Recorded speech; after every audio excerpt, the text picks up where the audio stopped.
So according to a PBS NewsHour segment on how the pandemic has affected college students' mental health, 75% of traditional college-age students report poor mental health tied to the pandemic.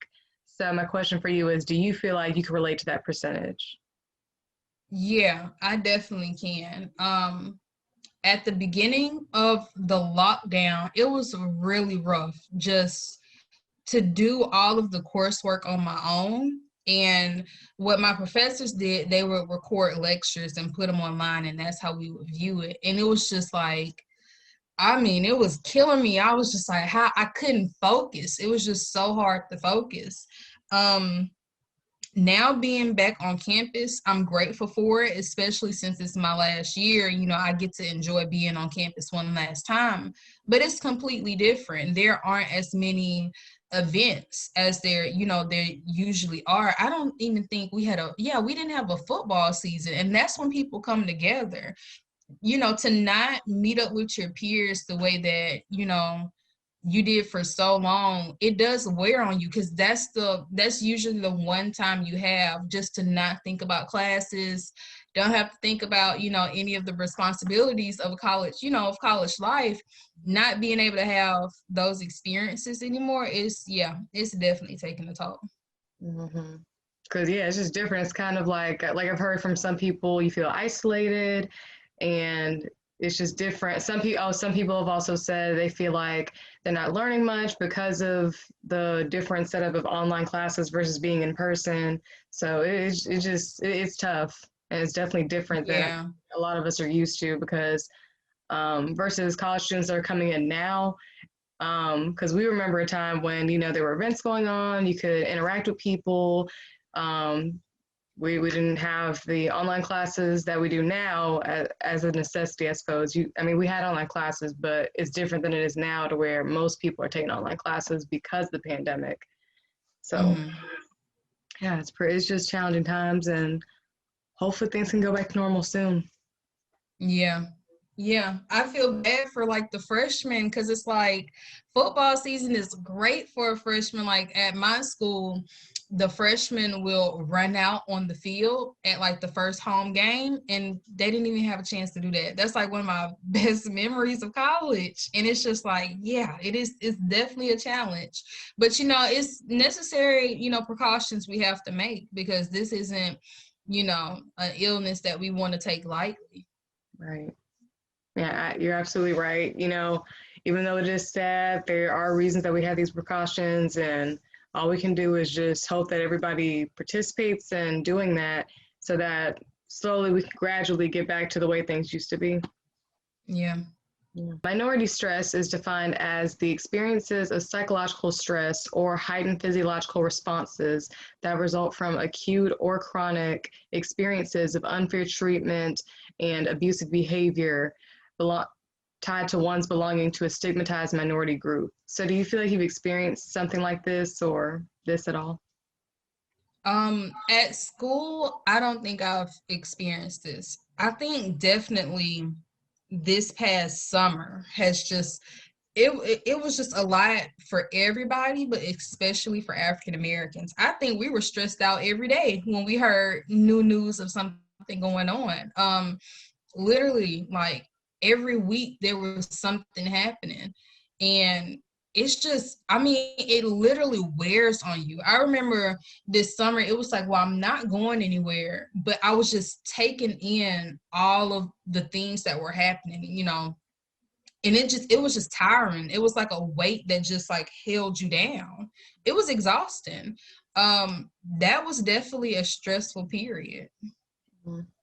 And just could you kind of elaborate on how you felt when you would see this constant news about the Black Lives Matter protests and police brutality? Just if you could elaborate on like how you felt seeing that happen.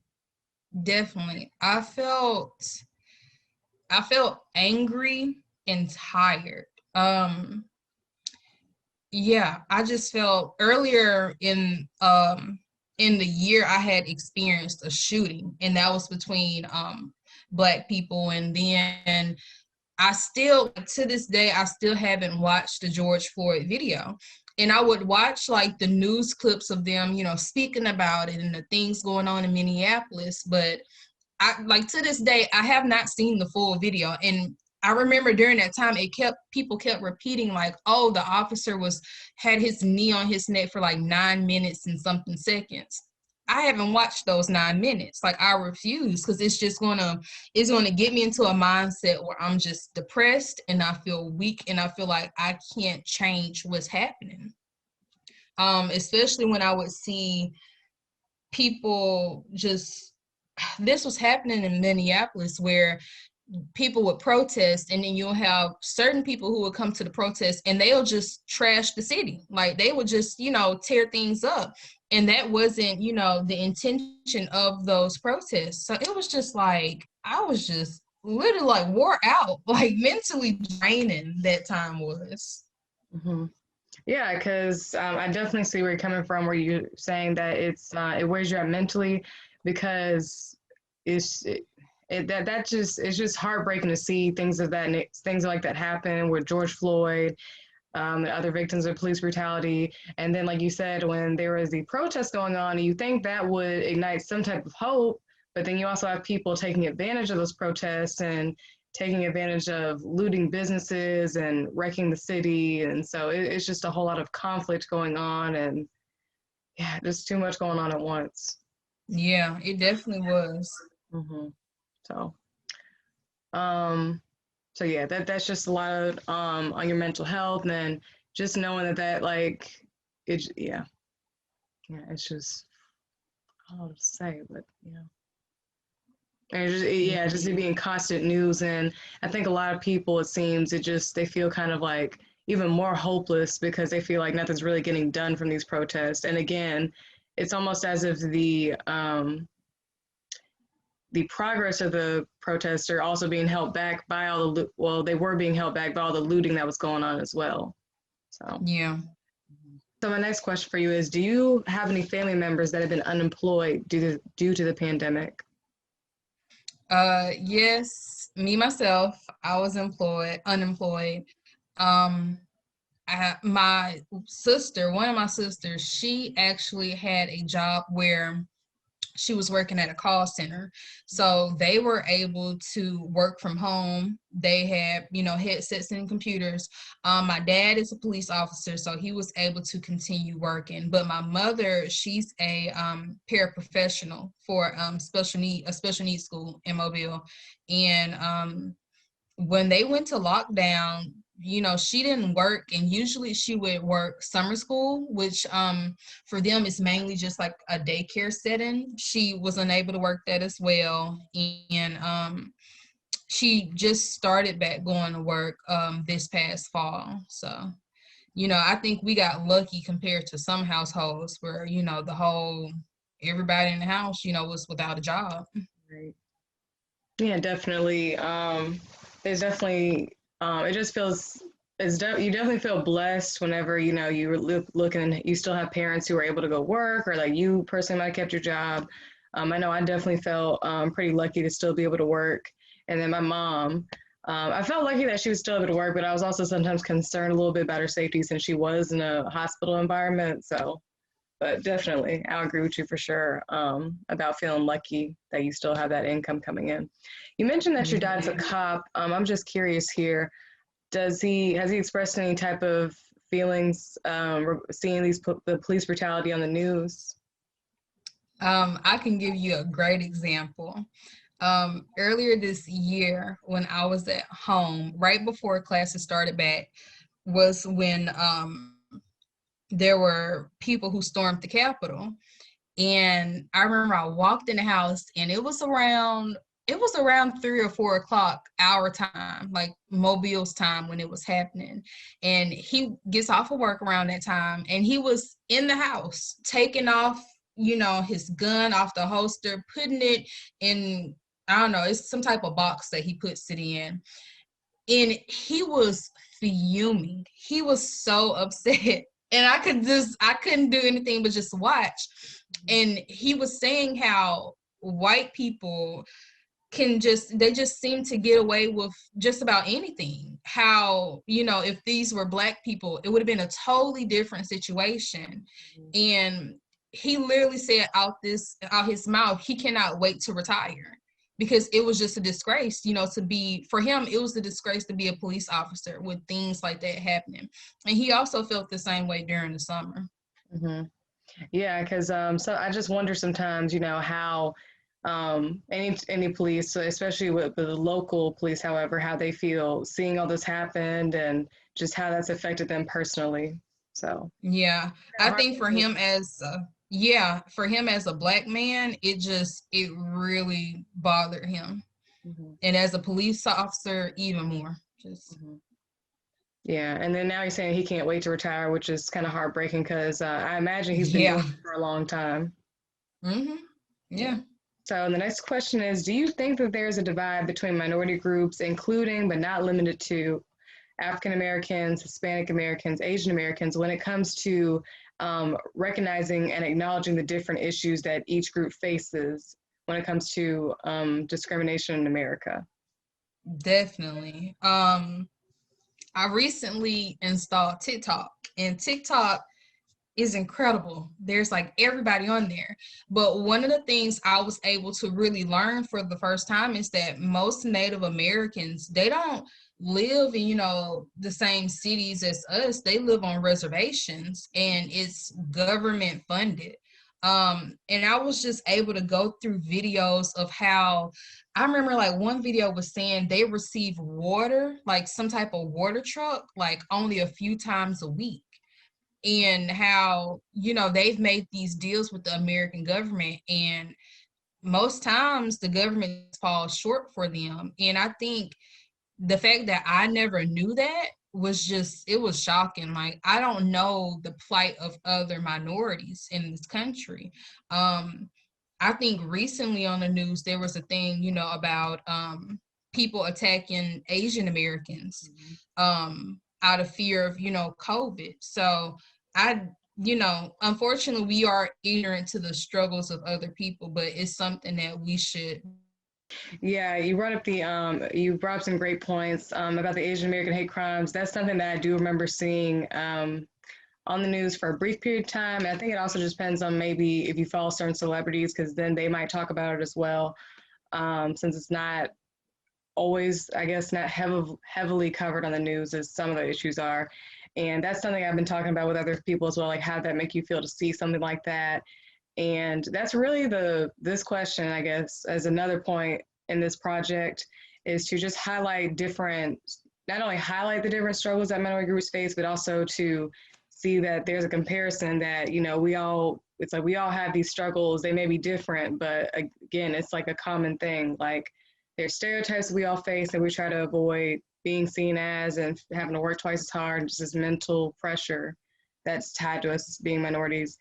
And I was going to also comment on how you mentioned about the Native Americans, because I'm trying to keep it as diverse as I can for this project. But I think with us being in Mobile, and I think, to my knowledge, most reservations are located more in the, I guess, northwest part of the country, like just different states that are, you know, not near where we are.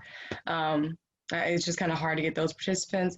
But also, I can relate to what you said about how you didn't know that, because I feel like for us, that's something that we probably wouldn't know as much, just because, again, demographic area, the geographic area that we're in, and since they're not too close to us, and also that's just not really something you hear about on the news as well. So there's that too. Yeah.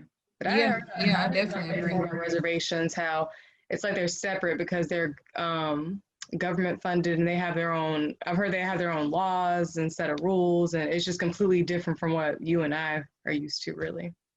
Okay. Yeah.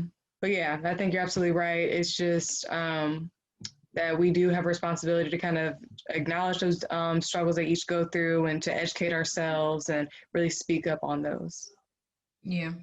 So in a PBS NewsHour interview, Shaylon Walker, an African-American female college student, she talked about being perceived a certain way based on her attitude, saying, when you even look at how teachers interact with students of color versus white students, when a teacher comes up to you and you respond in a manner that might not be cheerful or might not be what they want to hear, it's automatically, oh, you have an attitude.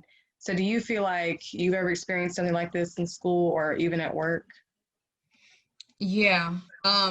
In one particular class, I'm sure I have, but I find this may be because with my professors, I've only had, in my entire time in college, I've only had one Black professor. And I think for my white professors, they are used to what they know. The mannerisms and the way that white students speak, I feel like they're more familiar with it. And it may be easier for them to talk and just discuss and actually, be able to help those white students.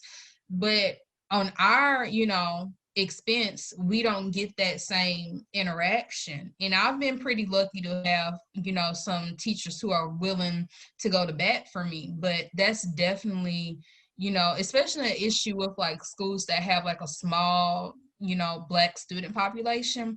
They don't really know, how to speak with us or how to, teach us. And that's definitely an issue. Mm-hmm.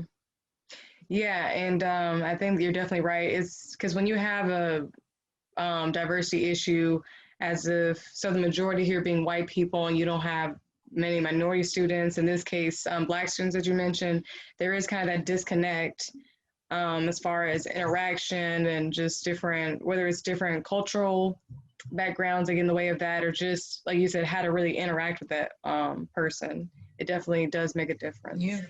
And the first thing that I wanted to bring up from this question is when I read it, I kind of thought of also the stereotype that goes with most Black women, unfortunately, is the angry Black woman stereotype. And just kind of how, like she said, it's automatically, oh, you have an attitude if you're not being so cheerful.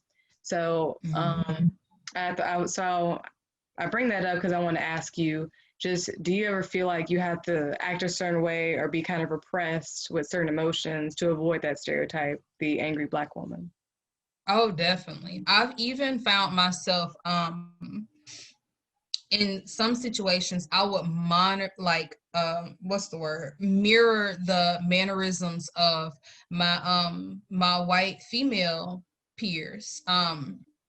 Because it was just sometimes with them, it just seemed like they just had no inhibitions and very cheerful and friendly. And for me, I'm the same way, but it's just I'm a little more quiet, I'm a little more, demure.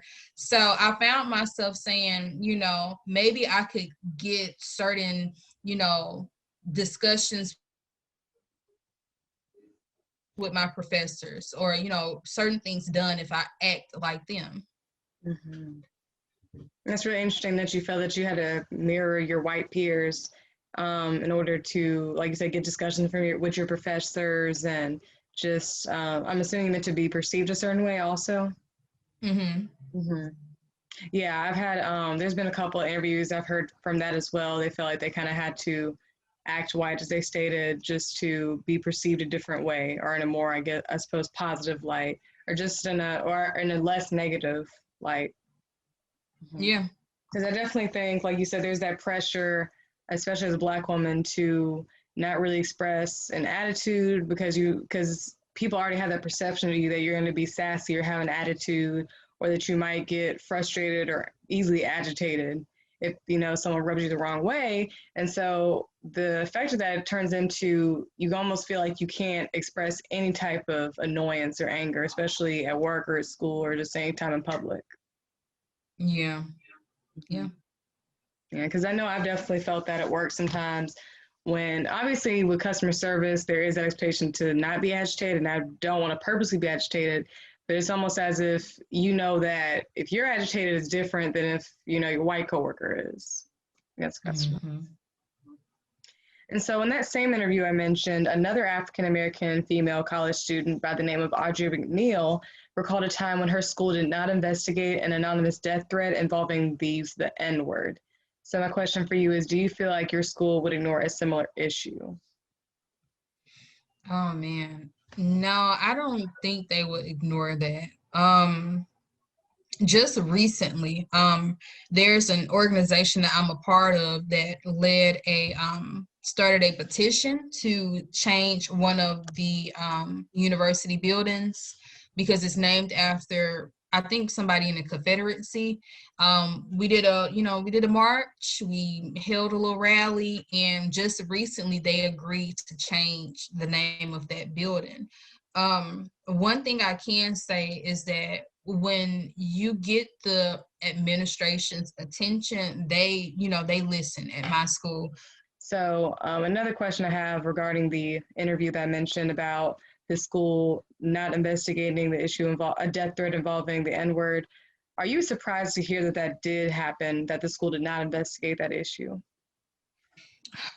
I'm not surprised to hear that. I'm sad that she didn't get the help that she went searching for, the help that they should have provided her. But I'm not surprised by it, unfortunately. Yeah. And what makes you not surprised about that? It just seems to happen so where when Black people are in need, we don't get the help that we should be afforded. I think a really good example is one that was circulating in the news, like probably like 1 or 2 years ago, where it was found that there's like a high mortality rate of pregnant women, of Black pregnant women, than of white women. So yeah, so it's not surprising, but it still makes me upset, like just about any other thing. I remember that statistic you brought up about Black pregnant women being more at risk versus white pregnant women, because I remember Serena had spoke up about that, how she had some complications when she was giving birth to her child, and that pregnancy as a whole was difficult for her. And I don't remember if she necessarily said that her doctors weren't listening to her per se, but I do remember she was speaking up related to that issue. So it's very heartbreaking that you may not receive the same treatment that you need just because of the way you look.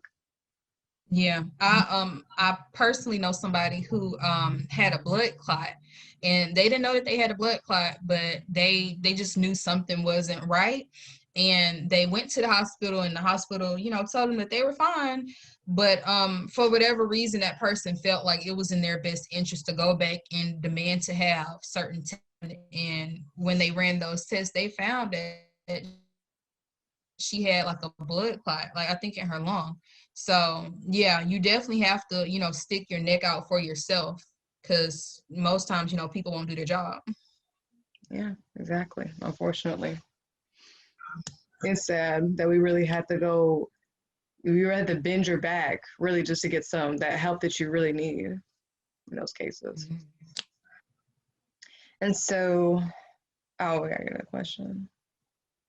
Oh, going back to the workforce question. So I know you said that you think there might be a chance of you being underpaid for the same position as a white coworker. Do you think there might be a chance that you could be underemployed for the same position as a white coworker, in the sense that, so you're going for your degree now and say that you get a position where that position doesn't really match up to your skill level and maybe lower than what you studied for? Yeah. In that case, I can only, hope that they really look at my credentials, and they look at not only the, academic time that I've put in, but also just the field work, which is really important for anybody in the biological sciences, that I've actually, been a part of teams and research teams. And yeah, it's so crazy to think about, especially since I'm about to graduate, because I do not want it to happen to me, but it has had, it might happen to me, but in that case, I hope that and just, in general, that people can look past things that I cannot change about myself, that they look at if I'm qualified for the job. Right. Yeah, you definitely sound like you've done a lot. I know you're typically busy with all the work that you do, and you really go above and beyond. So good luck to you, and hopefully that does not happen to you. And they look at, your experience rather than your look. Yeah, thanks. According to an article titled "What It Means to Be Black in the American Educational System," Black boys are almost 3 times as likely to be suspended than white boys, and Black girls are 4 times as likely to be suspended than white girls. Does this come as a surprise to you hearing this? Oh my goodness. No, it doesn't. And I think it's because, especially in like a high school or a middle school setting, I think it's hard for the white staff to really reach and like um get, Black students to understand like where they're coming from. And I think, like I said, when it came to me in college, it's easy for our white professors to talk with other white students because it's kind of like, they come from the same background, especially with children. I think it's harder for white teachers or white principals and counselors to really tap into the problems that children or just adolescents face because they don't understand their background. They don't know, the style of communication. So it may be easier to say, this student is a problem, let's send them home, instead of saying, this child needs to stay at school, a contributor in society. And I think that's why, suspension rates for African Americans may be higher. Yeah. Yeah, and that article talked about just the further effects that they can have on a child, especially in early age, because, they may be acting out the same way any child would, but the criminalization of that behavior can really affect their enthusiasm for school. And so the article talked about how they grow up going through school, feeling like there's this perception of them like, oh, well, they don't care about me, or they just, they already see me this type of way. So, why should I even bother? Yeah, yeah. And that's sad too, It unfortunately. is. Yeah, because I mean, when you're in school, especially, especially at a young age, as you're going through, when you're going up to the levels of elementary, middle, and high school, you need that support from, especially your teachers. I feel like, I mean, your peers is one thing, but I think it really makes a difference when you know that your teachers believe in you. Yeah. Mm-hmm. And that they're not already judging you. Rather, they're really seeing you for who you are and saying, okay, I see you and I see your potential. Let me help you, or you can do this. Yeah. Yeah. And especially if they're home, you never know how someone's home life is either. So when you're at school, that teacher really may have a bigger influence than they think they might, whether they know it or not. Yeah, for me, definitely. And that's why I say I'm so grateful because I don't think I've had many experiences with discrimination as other African Americans have. I have had great relationships with my teachers. Like some of them, they couldn't care, if I pass or fail, but like for the majority, my teachers have been amazing. Like whether I was, working back at home and I would see them and we would engage with each other the same way we did when I was their student. I remember I had a teacher that I had in middle school, and when I got to high school, when I started doing swim team, she was a white woman. She stopped me and she was just like, congratulations, you need any help with anything, let me know. So, I'm grateful that I haven't experienced that, and that lets me know that all white people aren't like this. Like it really just comes from their background or what their family believes. Yeah, for sure. The big emphasis in that, everyone's not like that. It really just depends on their background, how they were brought up, and their environment. For sure, I definitely agree with you on that. And I'm glad to hear that you had such a great experience with your teachers, because it seems like that positive experience that you've had with your teachers really impacted you in a positive way. It has, and it's so crazy when you think about it. Like for students who probably have been suspended or put in retract or detention more times than others, they won't even consider going to college. One example is a family member of mine's who just had issues, with teachers, and they decided not to pursue a college degree because they just didn't have a great relationship with teachers. So it sucks that, that stops people. But yeah, it's definitely something to realize. Yeah, for sure. And like we were talking about in high school, even though I guess I can't really speak for all of the teachers that we had at Davidson, but I would say most of them, even though it was predominantly white with the staff, most of them are really encouraging and really supportive throughout all those 4 years. Yeah. Sure. I actually do remember there was this one student I remember talking to, and I remember she had transferred from a couple of schools, public schools in Mobile County. And I remember she told me how different she saw Davidson was versus a couple others. I won't call them out, but she was saying how she said, the teachers at Davidson really care about you versus at other schools, some teachers, they really don't care about you. Like you can skip, you can be failing and flunking out, and they won't really care about that. They won't care about you failing versus at Davidson where they really would care about you. Yeah. Mm-hmm. And so even though people would always like say our school was strict, I'm like, I would always think to myself, yeah, they may be strict, but at least they're strict for a reason. It's because they care about you. And, that's how life is. Like you have rules that you need to follow, and, they care about your well-being and how you yourself, they care about you integrating as a member of society. Yeah, when I look back at it, it was definitely a type of discipline that we needed. And so I'm grateful for it. Same. I feel the same way. My last question to wrap all this up is, so for anyone that watches this and feels that they can relate to the experiences we talked about with discrimination, feeling they can't be themselves because of certain stereotypes they're afraid of being perceived as, or just anything we've talked about, if they feel like they can relate to that, but they may feel that, they're alone in this, or they just didn't realize other people felt that way, what would you say to them? What would you say to those people watching? I would say you are never the only one going through a particular experience. I think when you're younger, it definitely feels like you're the only one that's experiencing what you're experiencing, but you are not the only. In the case of discrimination at school or in the workplace, I encourage you to go to people who are in authority, whether at work that's human resources or at school that could be your dean. Definitely reach out.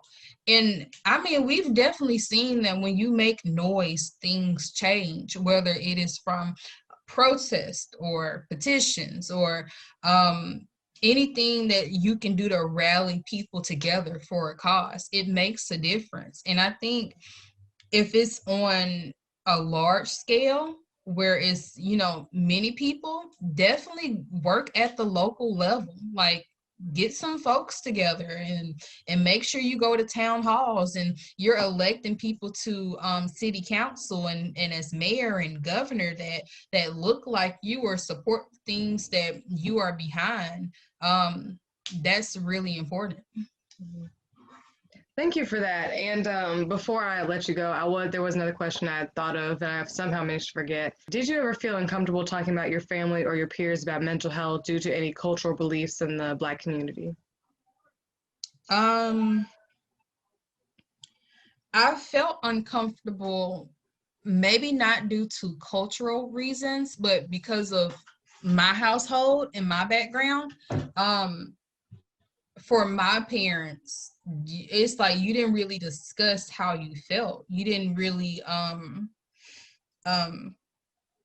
express how you were displeased with something, or even like in the little things so weird, just like your excitement or just joy. It's like for my family, it was almost like you should suppress it. And when I got to college, even in high school, there were people who were just able to express themselves without any thought. Now, sometimes it's good, sometimes it's not, you got to keep some things to yourself. Uh-huh. But I really admired that. And I feel like if you don't have the opportunity to express yourself the way you should, it's going to wear on you.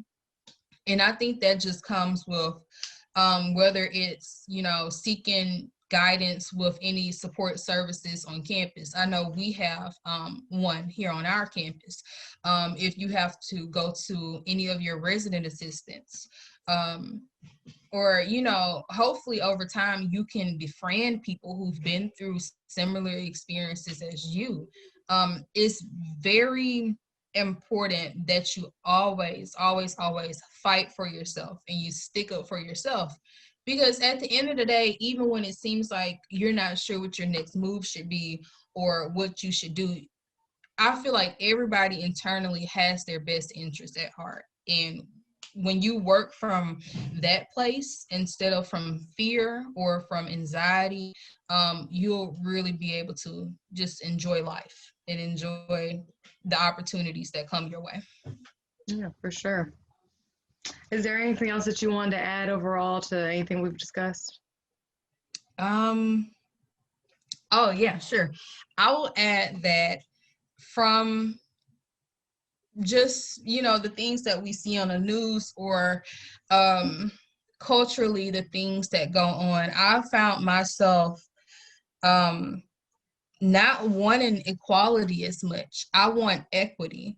I think it's fine for us, you know, for different genders and different races to be equal. That would be great. But I want equity. I want fairness. I feel like I do not want to make the same pay as my white female colleague. Females are underpaid. I don't want that. I want equity where we're being paid as fairly as the men, where I have opportunities as, you know, just as fair as any white person or Asian person. Um, I just think it's important that we understand, as we always do, we seem to understand the disadvantages that we have in society, but really making an effort to learn what we can do to make it better, you know, in however way it is, because it can get better. We've seen that with people that have come before us. Oh, yeah.